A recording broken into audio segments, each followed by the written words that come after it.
해설 가이드입니다. 안녕하세요. 묵상 코치입니다. 함께 읽고 나누는 말씀은 히브리서 12장 1절에서 13절까지 말씀입니다. 그리스도인들은 믿음의 경주자들입니다. 이 경주에서 우리가 보고 달려야 될 목표는 믿음의 주이며 온전케 하시는 예수입니다. 이 과정은 많은 고난이 따르는 힘든 경기가 될 것입니다. 그러나 우리는 그것을 우리를 성숙시키기 위한 하나님의 훈련으로 간주하고 인내해야 합니다. 하나님께서는 훈련을 통해서 우리를 그의 거룩하심에 참여하게 하십니다. 1절에서 3절 읽겠습니다.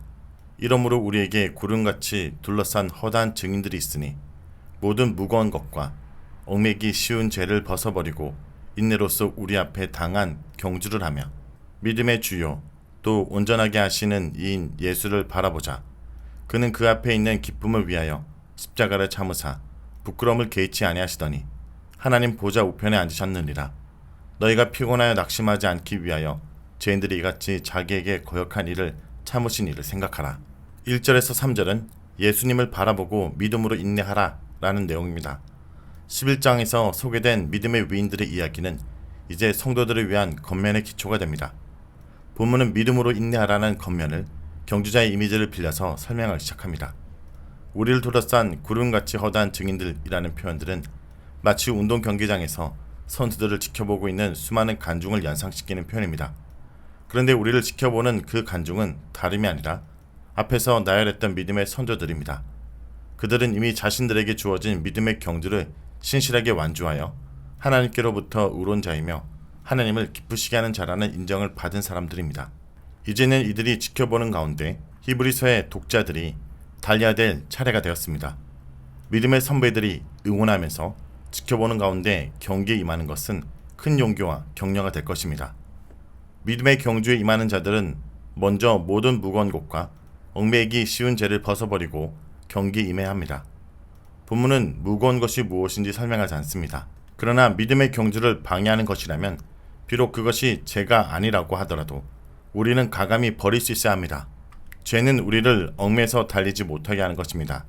비록 우리가 그리스도의 새 언약의 피로 깨끗함을 받았다 하더라도 여전히 날마다 더러워진 발을 씻어야 합니다. 이 더러움을 씻지 않으면 우리는 영적 어린아이와 같은 상태에 머물러 믿음의 성숙을 위해 앞으로 나아가지 못할 것입니다. 믿음의 경주에서 우리는 예수님을 바라보고 달려야 합니다. 그는 우리의 믿음의 창시자이시며 또한 완전케 하시는 분입니다. 예수님께서는 우리보다 앞서서 목적지인 성소로 들어가심으로 우리가 달려야 할 길이 어딘지 분명히 보여주셨습니다. 예수님께서는 우리에게 길을 보여주셨을 뿐 아니라 자신의 피로 우리를 구원하심으로 믿음의 경주를 시작할 수 있는 능력인 믿음을 주셨습니다. 예수님께서는 또한 성령으로 우리를 도우심으로 믿음의 경주를 완주할 수 있도록 이끌어 주십니다. 그러므로 우리의 경주에 필요한 모든 것은 예수께 있습니다. 우리는 특히 예수님의 인내하심을 본받아야 합니다. 그는 십자가의 고난을 참으셨고 불의한 자들의 비방과 조롱을 참으셨습니다. 이로 인하여 그는 하나님의 보좌 우편의 영광으로 들어가셨습니다. 우리가 피곤하고 지쳐서 믿음의 경주를 포기하고 싶을 때 이러한 예수님을 바라보면 새 힘을 얻을 수 있습니다. 우리가 도움을 필요로 할 때 그분은 언제든지 큰 은혜와 긍휼로 우리의 약함을 도우시고 힘을 주십니다. 다음은 4절에서 12절 읽겠습니다. 너희가 죄와 싸우되 아직 피 흘리기까지는 대항하지 아니하고 또 아들들에게 권한 것 같이 너희에게 권면하신 말씀도 잊었도다. 일렀으되 내 아들아 주의 징계하심을 경히 여기지 말며 그에게 꾸지람을 받을 때 낙심하지 말라. 주께서 그 사랑하신 자를 징계하시고 그가 받아들이시는 아들마다 책짓을 하심이라 하였으니 너희가 참음은 징계를 받기 위함이라.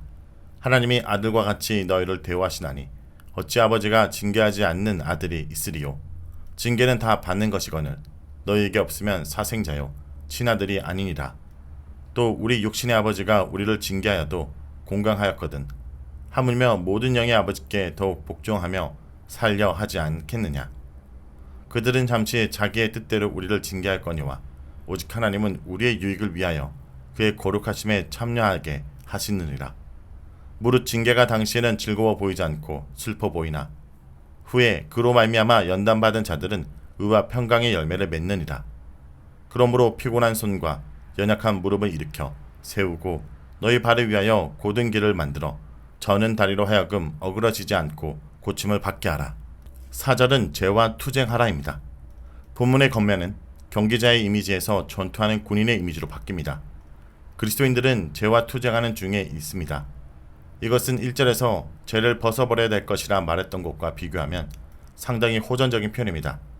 본문은 죄를 벗어버린다는 것이 그리 만만한 것이 아니라는 사실을 잘 알고 있습니다. 우리가 투쟁을 통해서 그것을 정복하기까지는 죄가 항상 우리를 얼매고 놓지 않을 것입니다. 죄와 투쟁에서 우리는 최악의 경우에 목숨까지 내놓을 각오를 해야 합니다.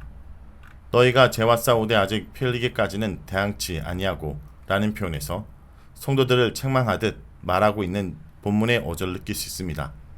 죄와의 투쟁을 게을리하는 성도들을 비판하는 이러한 투의 책망은 여러 번 반복되고 있습니다.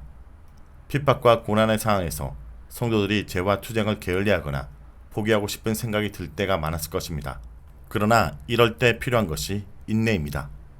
5절에서 6절은 하나님의 훈육을 달게 받으라입니다. 본문은 죄와 투쟁에서 경험하게 되는 고난을 더욱 적극적인 관점에서 이해하도록 유도하고 있습니다. 고난은 가능하면 피하는 것이 좋다고 생각할 것이 아니라 오히려 우리를 하나님의 참된 자녀로 성숙시키는 아버지의 훈육으로 생각하고 달게 받아야 합니다.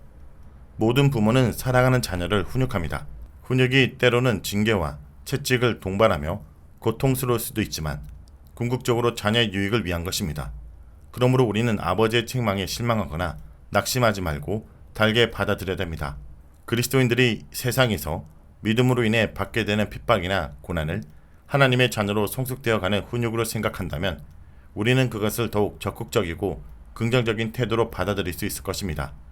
하나님께서 우리를 부르신 것은 세상적인 편안함을 위한 것이 아니라 그리스도의 온전하심을 본받아 하나님의 거룩하심에 합당한 자녀로 삼기 위한 것입니다. 7절에서 10절은 훈육은 아들됨의 표시이다 라는 내용입니다. 하나님께서 우리를 훈육하신다는 것은 우리를 참된 아들로 대우하신다는 뜻입니다. 그러므로 훈육은 참된 아들됨의 표시입니다. 모든 아들의 공통적인 특징은 훈육을 받는다는 것입니다. 훈육은 아버지의 사랑의 표현이며 아들은 그 훈육에 복종함으로 아버지의 아들이 되어갑니다. 그러므로 훈육이 없다면 사생자임을 의미합니다. 헬라 세계에서 사생자는 첩이나 종에게서 태어난 아들인데 이들에게는 교육의 혜택이 주어지지 않으며 부모의 유산을 상속한 권한도 없습니다. 본문은 육의 아버지와 영의 아버지를 비교하면서 영의 아버지인 하나님의 훈육을 받는 것이 얼마나 더 큰 유익을 주는 것인지 설명합니다. 육의 아버지는 잠시 동안 우리를 훈육할 뿐입니다. 부모는 자기 입장에서 최선을 다해 자녀를 교육하겠지만 인간의 불완전하고 제한적인 지혜와 능력으로 인해 자녀를 완전한 자로 양육하지 못합니다. 그러나 하나님의 훈육은 항상 우리에게 유익한 것이며 궁극적으로 우리로 하여금 그의 거룩하심에 참여하게 합니다. 하나님의 거룩하심에 참여한다는 것이 얼마나 위대한 것인가요? 그것은 곧 우리가 완전케 되는 것이며 그리스도께서 들어가신 영광으로 들어가는 것입니다. 11절에서 13절은 훈련이 주는 유익을 말합니다. 본문은 다시 처음에 말했던 경계자의 이미지로 들어가서 훈육의 유익에 대해서 설명합니다. 비록 훈련을 받을 동안에는 그것이 힘들고 괴로운 일이지만 훈련으로 연단한 자는 의의 평강한 열매를 맺을 것입니다. 여기서 숙달된 자란 많은 훈련으로 숙달된 운동선수를 가리키는 단어인데 훈육으로 잘 연단된 자는 영적으로 성숙한 자이며 장성한 자입니다. 하나님의 의와 평강이 신앙의 훈련으로 주어지는 영광스러운 열매입니다. 그러므로 우리는 이러한 영광을 바라보면서 팔과 다리의 힘을 얻어 다시 앞으로 달려나가야 합니다. 피곤한 손과 연약한 무릎을 일으켜 세우라는 겉면은 회복의 소망에 대해서 노래하는 이사야 35장 3절을 인용한 것입니다. 비록 성도들이 지금 핍박과 고난으로 두려워하고 낙담해 있을 수 있지만 구원을 위해서 오시는 하나님을 생각하면서 힘을 얻어야 합니다. 그러면 힘을 얻어서 해야 할 것은 무엇일까요? 본문은 잠언 4장 26절을 인용하여 설명합니다. 발을 위하여 곧은 길을 만들고 저는 다리가 고침을 받는 것은 지혜의 가르침에 따라 의의 길을 가는 것을 나타내는 것입니다. 이것은 곧 하나님께서 우리를 부르신 목적인 하나님의 뜻을 행하는 것입니다. 자, 여기까지가 히브리서 12장 1절에서 13절까지 말씀입니다. 오늘 말씀을 통해 우리는 무엇을 묵상하고 적용해야 할까요? 신앙생활은 영적인 마라톤과 같습니다. 마라톤에 참가하는 선수들이 최대한 몸을 가볍게 하고 경기에 임하는 것처럼 우리 또한 영적 경주에 방해되는 모든 것을 버리고 도중에 포기하지 말고 인내하며 끝까지 달려야 합니다. 영적 경주를 방해하는 무거운 짐과 우리의 연약함은 무엇인지 돌아보기 원합니다. 오늘 하루를 달릴 수 있는 회복과 치유의 은혜를 구하며 우리 앞에 놓인 믿음의 경주를 힘차게 달리길 간절히 기도합니다.